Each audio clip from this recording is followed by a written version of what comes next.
Hi everyone, I am back. Uh, Welcome to the Cheltenham Festival 2022. It's finally here. We're 17 hours and counting from now away from the start. And this is going to be the festival getting back to what it actually is. And that is, for me, as much as part of the racing, is the crowd, the atmosphere. Last year it was sadly missing. Obviously, it was pretty much behind closed doors, though Cheltenham did well with the Irish over on the far side, the Brits over on this side. Not that the Brits had a lot to be celebrating last year. So, no, we are back, and there's going to be videos on all 4 days. So why don't we just jump straight in? 1:30, the Supreme Novice Hurdle. It's a grade 1 over 2 mile. And we are finally, after a couple of years, getting ready to hear the Cheltenham roar. And I, for one, cannot wait.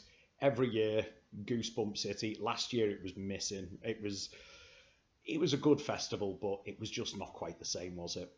But what a race to start with this time, with multiple Group 1 winners already and some incredible horses for the future. The current joint favourite at the moment is Constitution Hill for Nicky Henderson. He's been in for money for pretty much the last week, and you can understand it. The concern for me is he's only had 2 starts over hurdles, but Nicky Henderson thinks he's something pretty damn special. And what I would say is the way in which he went clear on his hurdle debut at Sandown back in December was impressive. Equally as impressive is that he turned the Tolworth Grade 1 hurdle into a procession. My concern that I've got is that Tolworth hurdle, there was nothing in it of any substance, and it was run on ground that could only be described as a bottomless pit. Add to that his breeding. His breeding is suggesting, being especially from King's Theatre down the dam side, they will like a good amount of cut in the ground. He's done everything asked of him, but after 2 runs to go straight into a race like this, it's going to be tough, and this is ground faster than he's ever seen. It's generally on the good side of good to soft.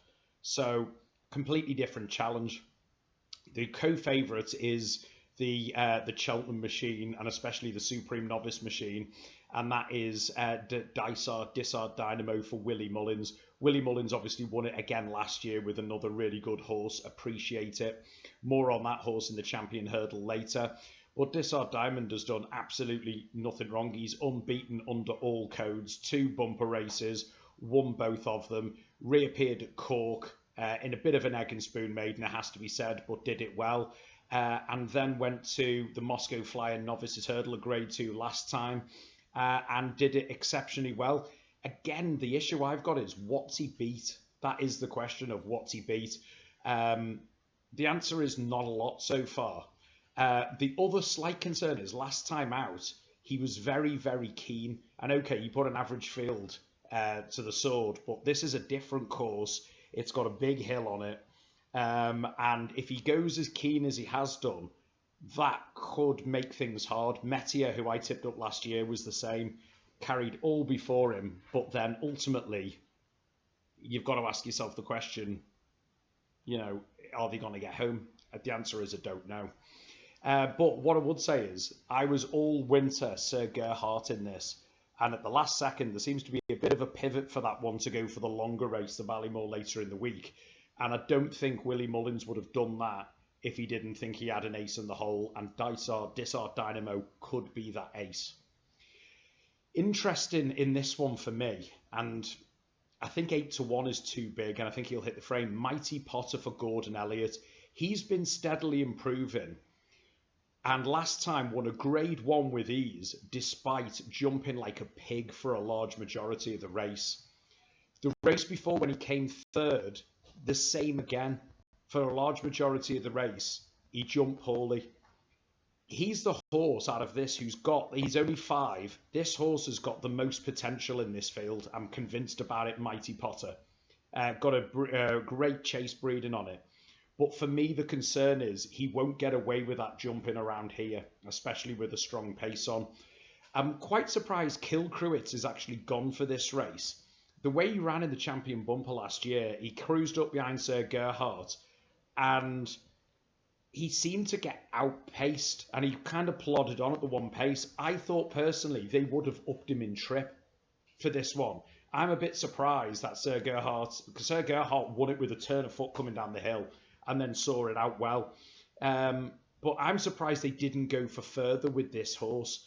But what I would say is he's done well. Last time out, won an egg and spoon race again. That's the concern. The form in the book over hurdles isn't that strong. And for that reason, I'm not particularly keen on Kilcruit today. But Willie Mullins, you never know. But for the selection, I've actually changed on this. And very late in the day, I've gone with John Bon for Nicky Henderson. Nicky Henderson, for all Ireland take before them in this, Nicky Henderson does have an unbelievable record in this race. And even with the likes of Shishkin's running this one, you've got your Sprinter Sacras, you've got your Altiors, amongst others. He really knows a good horse when he sees it. The reason I'm going with this is, again, despite only having 3 hurdle starts, his best runs have been on good to soft, which is what we're going to get here. And I've got one particular piece of form. He was very impressive on debut in a maiden at Newbury, but it was the performance at Ascot on the 17th of December in a Grade 2.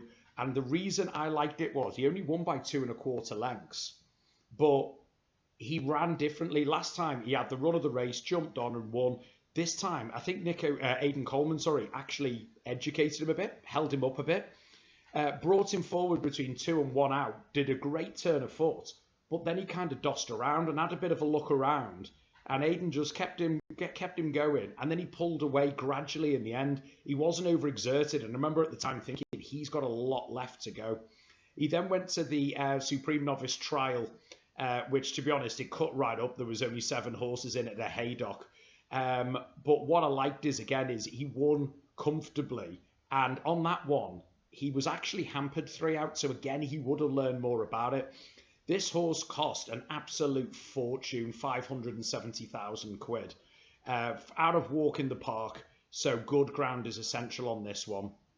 And 5 to 1, I'm an each-way thief on this. I can't see John Bon not coming in the top 3. For all you could argue Desart Dynamo and Constitution Hill have reached higher racing post ratings, I just think this one is almost creeping under the radar here. And it's interesting, Aidan Coleman has kept the ride. You thought maybe one of the other more established McManus jockeys would have done it, but he got on well with the horse. And I just think at lightly odds, John Bon is the pick here. 1, 2, 3 for the Supreme Novice Hurdle. John Bon from Desart Dynamo and Constitution Hill. We move on to the 210 now, which is the Arkle Trophy, which is looking very, very competitive again this year. Grade 1, 2 miles. And do you know what? People are talking about the top 3 in the market here, and understandable. Edwardstone, I actually won on this horse going back about 3 years ago when I went to Aintree for, I think it was a maiden hurdle, and did it pretty well. And at the time, I thought he needs bottomless ground. That's not the case at all. And this year, he's been an absolute revelation over fences. After being brought down on debut, has not looked back. Big one for me, he's won twice around Warwick, and Warwick is the hardest jumping test you'll get. My slight concern I've got with this horse is he's run at the last 2 festivals. He's run at the last 2 festivals and come 5th and 6th. He wasn't disgraced, but on both runs, he looked like coming a lot closer than he did. I just have this slight question mark only over the course, but the way this horse jumps it's a sight. It's such a sight to behold. And you can see why he's favourite. Blue Lord is in here for Willie Mullins. And this horse was booked for 2nd in the Supreme Novice last year and came down hard at the last. Came back with a disappointing chase debut, but has gone on from then. You could argue in the Irish Arkle, he was very lucky to beat Riviere d'Etal, where the race didn't set up for him. And Riviere d'Etal, obviously being a mare as well, gets the weight allowance off all of them here. But Blue Lord was running a great race last year before he tipped up at the last. So I think the course definitely holds no fear for Blue Lord, to be honest. And you could argue he fell, but he was doing well, and he's shown a good attitude over fences since then. Though I do think Riviere d'Etal, even though he run...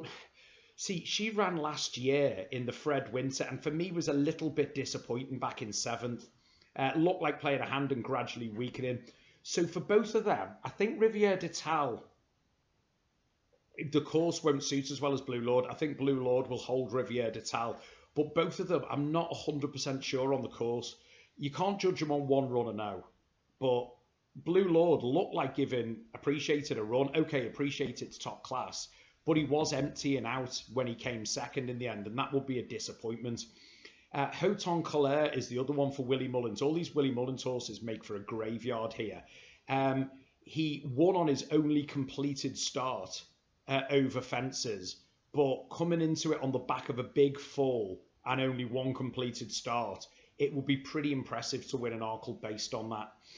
Now, for the winner, I'm actually taking a flyer here on what looks like being the Willie Mullins third string, and that horse is Saint Sam. Willie Mullins trained, Sean O'Keefe takes the ride, and the reason is simple as this. Last time out at Leopardstown, this horse came third behind Blue Lord and Riviere d'Ital.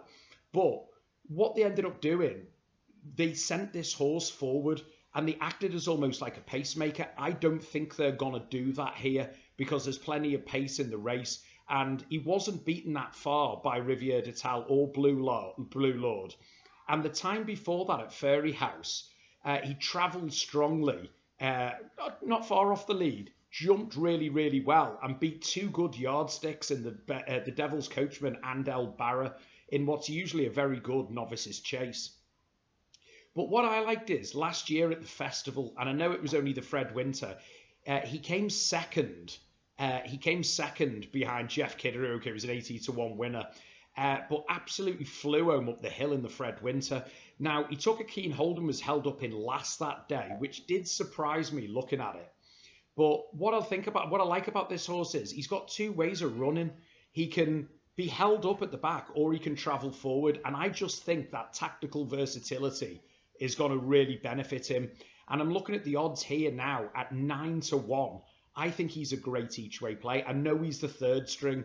I know he is. But I think he's got a great chance. I really think he's got a great chance. And I'm willing to have a punt on him at basically 9-1. To cause a bit of an upset in the Arkle. 1, 2, 3 for the Arkle. Saint Sam from Blue Lord and Riviere d'Ital. The 250 now this is a very, very tricky race. This is the Ultima Handicap. It's a grade 3 over 3 mile 1. And again, you're always going to get, and I'm going to move here, right? We're going to have a bit of live action because my battery's about to go on my laptop. So you're going to have to bear with me while I plug this in, ladies and gentlemen.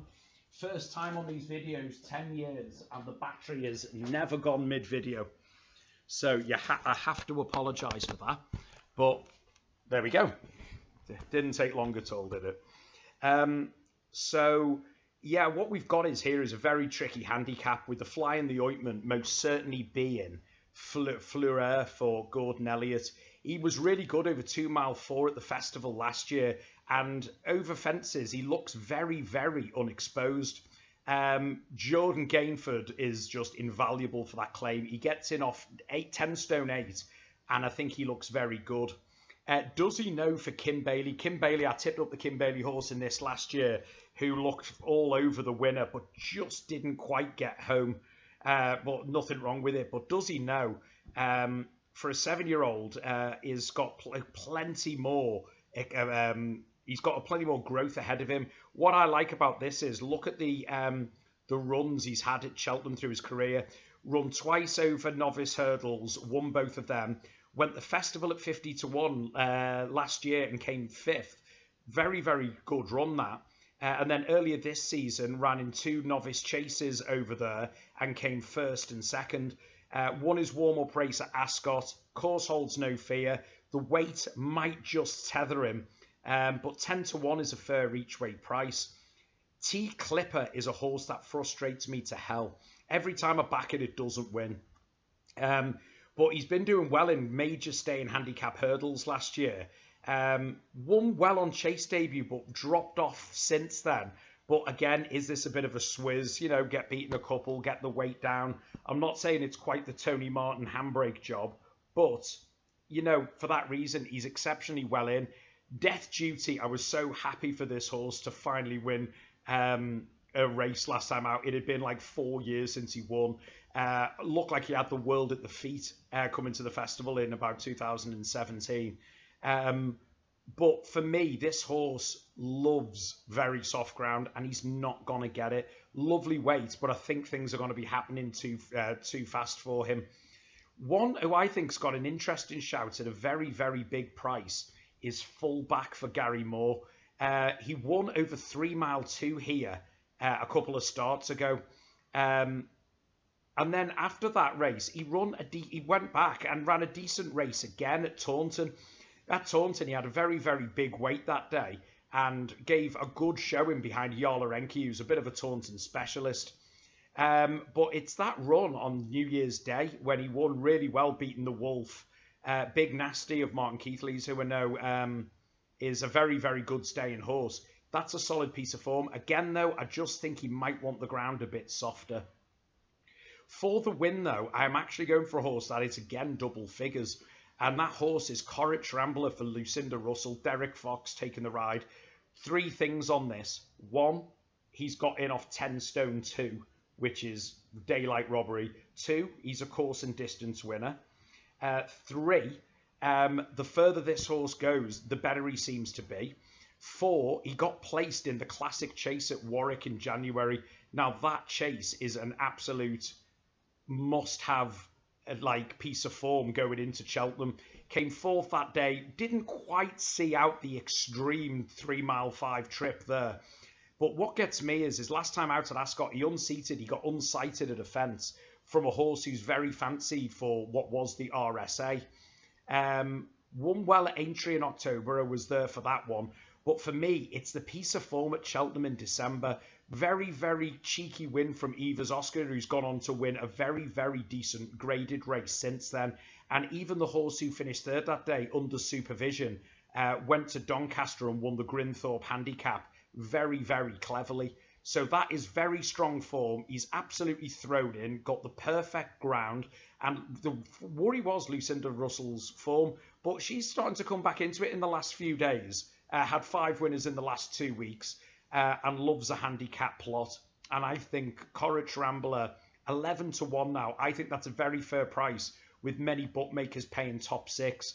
Got to throw in an honourable mention for Frodon as well. But that is a colossal weight of 11 stone 12 for a 10-year-old, and just hasn't been in form the last couple of runs for all he comes alive at Cheltenham. It's fiendishly difficult, but for the 1, 2, 3, I'm going for Corrich Rambler from Does He Know and Fleur.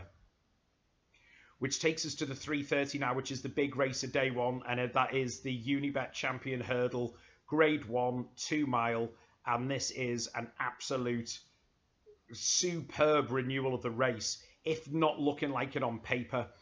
We'll start with the honourable mentions. Fortune and Glory was a Betfair Hurdle winner, but being honest, completely out of his depth on this. Not So Sleepy, that horse seems to do well early season and drops off. Followed the pattern again here, 10 years old. It'd be a miracle for that one to win. Saint Roir for Willie Mullins, always got to be wary of one of them. Won the County Hurdle in 2020 when he was absolutely thrown in. I tipped him up on that one, if you remember.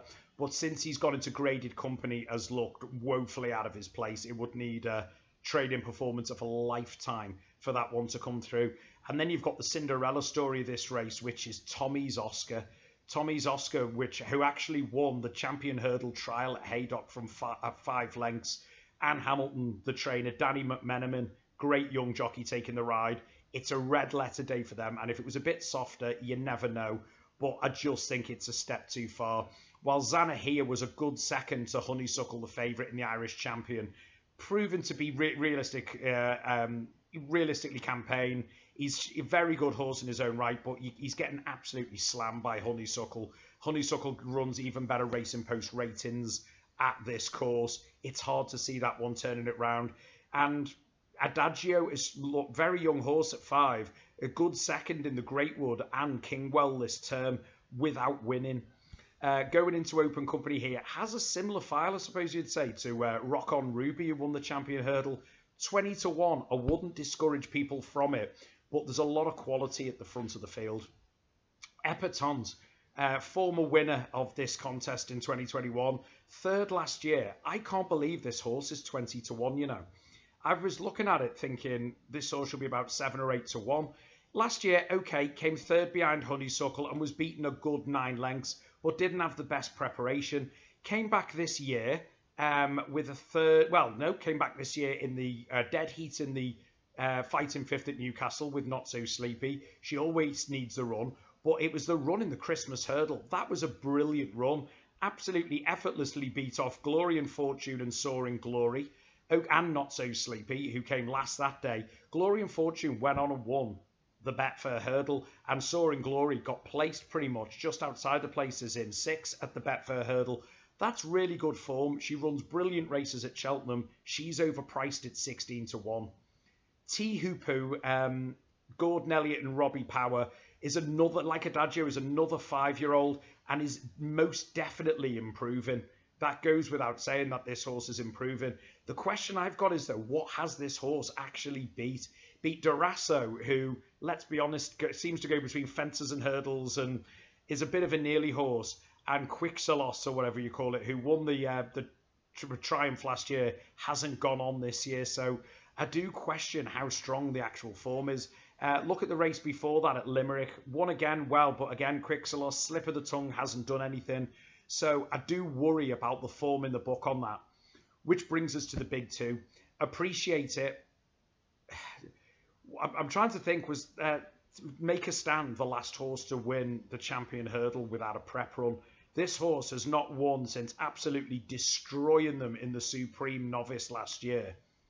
But hasn't been seen since. What I would say is, a horse can be as good as it wants, but if you're going to turn up after 12 months and go straight from a novice campaign straight into the Champion Hurdle, you're going to have to be, well, you'd have to be better than Istabrack, and I don't think Appreciate It is, with the best will in the world. I think Willie Mullins will have trained him for the race. I've got no doubt about it. But that's my concern. Will this horse blow up? Last year in that Supreme Novice, the race fell apart. Blue Lord was giving him a race and fell. Metier, who I tipped up, got injured and dropped away, and 2 others didn't run the race. You can't knock the horse for doing it. He's an unbeaten horse, course and distance winner. But I just think Honeysuckle would have to have more than an off day for it to beat that, especially with Honeysuckle getting the Mers allowance. Look at Honeysuckle in this race last year, 6.5 length winner, and literally led going easily and just powers away. People thought the race wasn't a vintage renewal. I agree, it wasn't. But then you can't knock the horse. She went to Aintree, Punchestown for their one, beat the same horse as Epatont Charger, who finished behind it. Again, didn't break a sweat.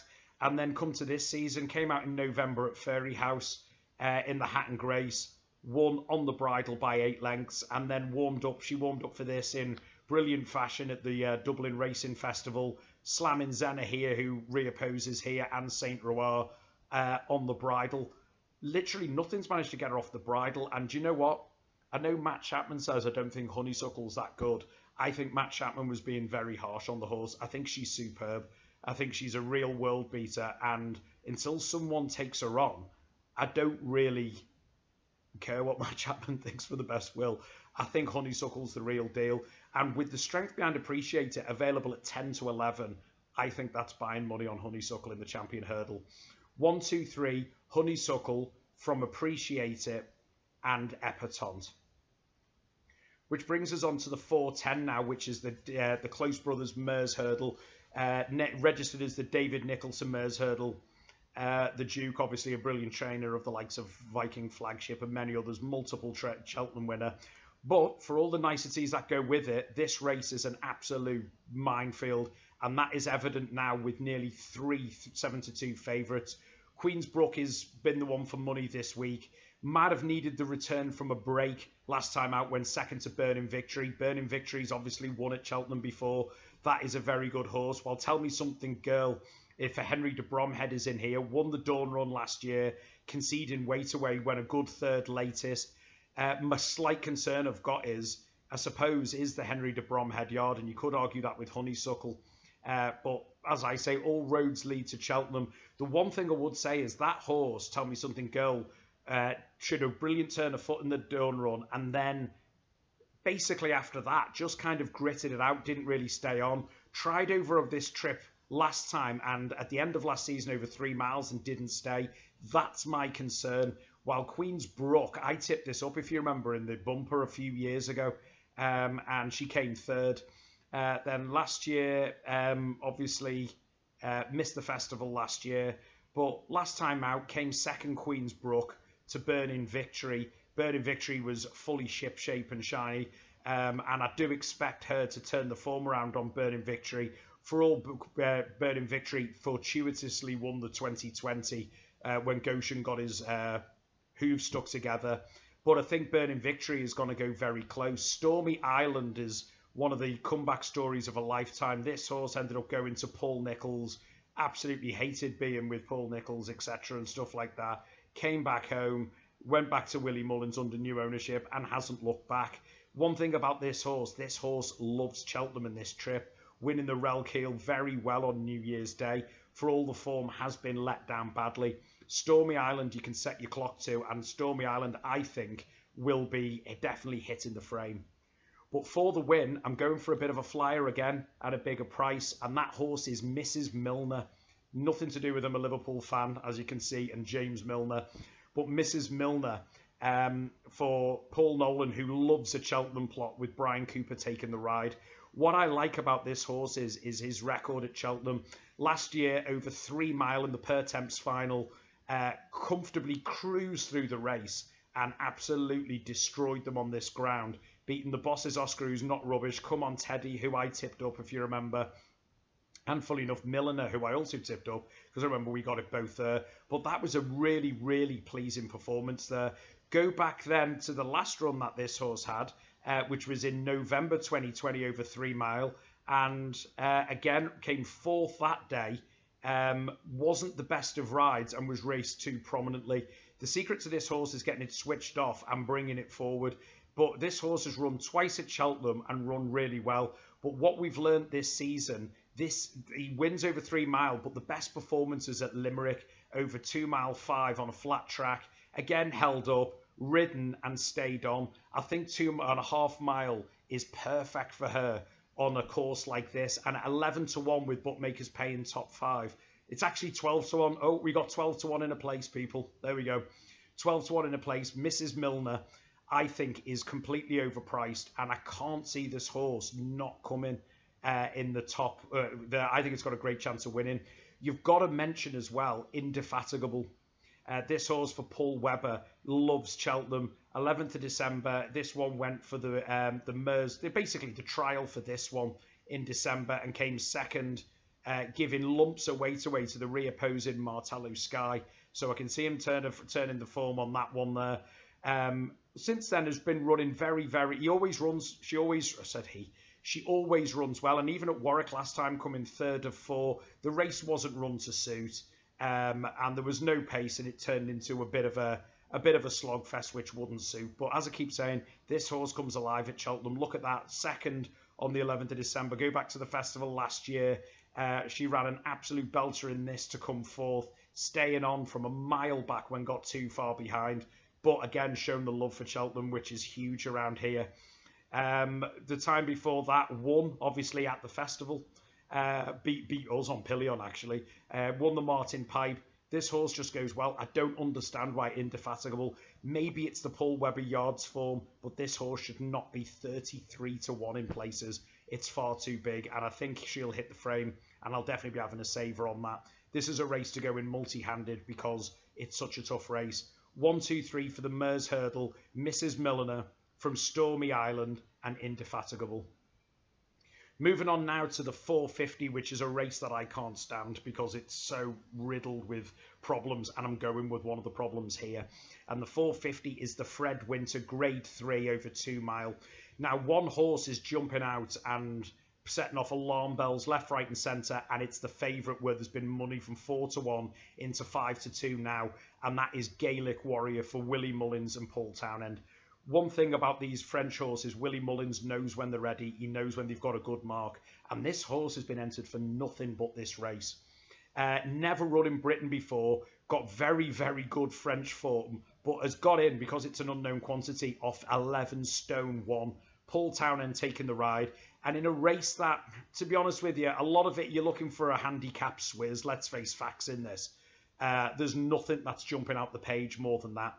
The Tide Turns has made a good start over hurdles, but has only won once and has been saddled with 11 stone 9. That would be a concern. And while Brazil won well for Padre Gross, Mark Walsh taking the ride last time out, that was a big step forward and again has been saddled with a big rate.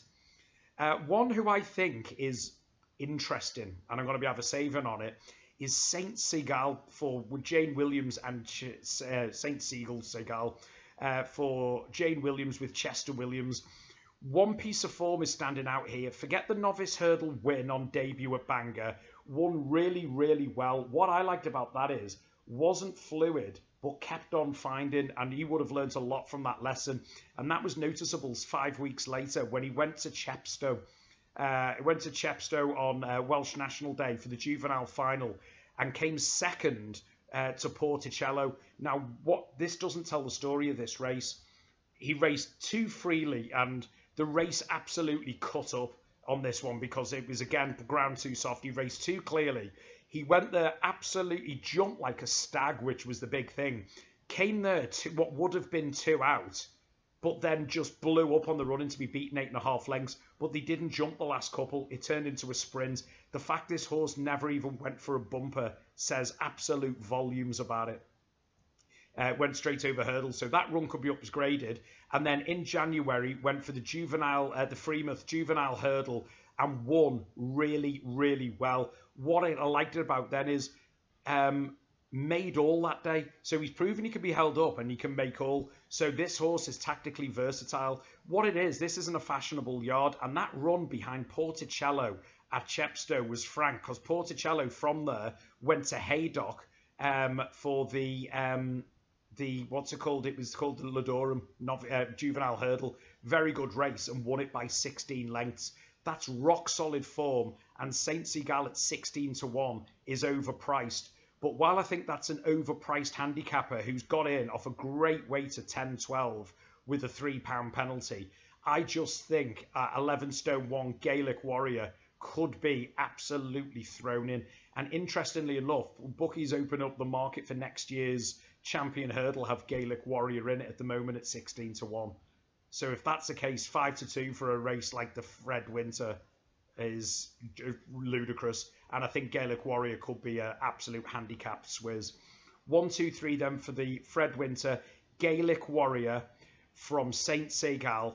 And I'm going to put Brazil in there as well, because I do feel like he's getting there, but might still be a bit poorly handicapped. So on to the finale, which is the Ukraine Appeal, as it's called this year. Really nice cause, what they're doing this, raising money for Ukraine.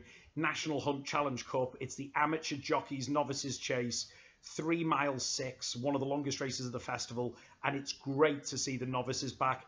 The bigger thing, which I cannot believe on this, is that there's only 6 horses in this race. And I think it might even go down to 5 with the ground not getting there. One who you can put a completely different line through, it seems, is Beat the Bullet for Rebecca Curtis. Yes, has won, but seems to get pulled up as many times as anything. While Brayside for Gordon Elliott would be of interest in. Earlier in the season, you would have thought this is the type he looked like he wanted it, but has gone off the boil since Christmas. And that would be a concern, his form after January.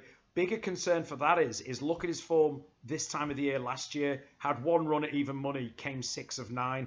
Look at it the year before that, 6 of 18, fell 4th. This seems to be an autumn horse, and that's my concern with Brayside. Can he carry it forward? Pat's Fancy is really interesting for Rebecca Curtis. Booked Brendan O'Neill on it as well, which on jockey bookings would suggest this is the first string, which it is. This horse looks like a very, very good stayer, most noticeably at Chepstow. And see, that's the big one at Chepstow, winning a limited handicap in bottomless ground by 11 lengths. What I liked about that is looked in pressure and kept on finding. So Pat's Fancy is very interesting. Again, more fashionable yard. This would be a smaller price than 15 to 2. Vanillier is, obviously, people will be aware of this horse because it won at the festival last year. Obviously, over 3 mile. He won the Albert Bartlett Novices Hurdle very, very well. Our Streets of Doyen came third that year. And the way that he quick and clear was very impressive. And you would think Stayer written all over it. What is slightly bizarre is I think he could put a run through his first chase run because they dropped him back to 2 mile 3, which was weird. But then when they stepped him up to basically 3 mile at Punchestown in November for the Florida Pearl, a grade 2, won effortlessly well. Though it's got to say, 6 shooter that day who was fatally injured 4 out was cruising all over it. So you've got to say that form with a pinch of salt. Disappointed for me at Leopardstown behind Fury Road and the reopposing Run Wild Fred. What I didn't like with this one is he emptied quite quickly. So the question has to be, is he an out-and-out stayer? Betting suggests he is. There's constant money for it. Derek O'Connor booked. And if anyone can get a horse to say this trip, it's him. Key festival form in it. Willie Mullins has won this race for fun, and he saddles Statler here. Statler, you might remember, I actually tipped this up last year, another one I fancied in the Albert Bartlett for a place, but I didn't think he would stay in the Albert Bartlett, and do you know what? He didn't, and for that reason, it does make me worry about the trip, though Willie Mullins finds boatloads of improvements for step up and trip. Even last year, after Cheltenham, he went to Punchestown, didn't seem to stay. Opened his chase account really, really well, beating Fighter Allen, which is a decent yardstick readily. But the key piece of form here is his last run at Nice at the end of January. It was a grade 3 novices and beat Farouk Deline and Vanillier very, very well, but was all out again at the line. And I just worry, will this horse stay? Patrick Mullins is a genius, so you would have to hope so. But for the win, I'm actually going for the new favourite here now. They've switched, the Statler has switched with the favourite Run Wild Fred, Jody Codd Bud for Gordon Elliott.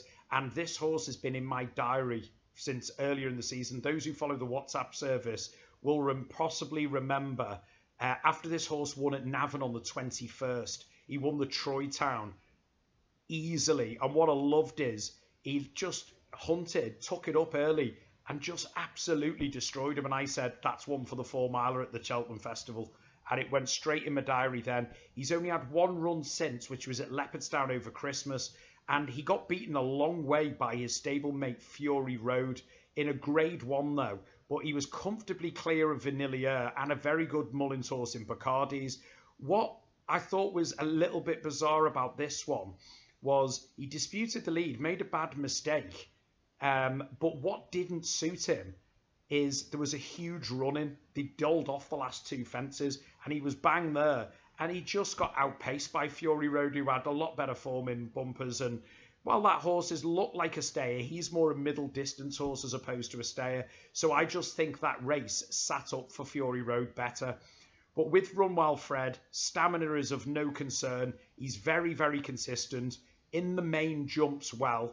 And I suppose with the next 2 in the market having a bit of, will they or will they not stay? I think this horse could end up with an uncontested lead or at least very little pressure on the lead. And if he gets that, I think his stamina will kick in and I think he'll round out a very good day for the Irish. So the 1, 2, 3 then for the National Hunt, 4 miler as I'm going to call it, is Run Wild Fred from Statler and Pat's Fancy. Good luck, guys. Let me know what you're doing and I'll see you tomorrow for day 2. See you soon. Bye-bye.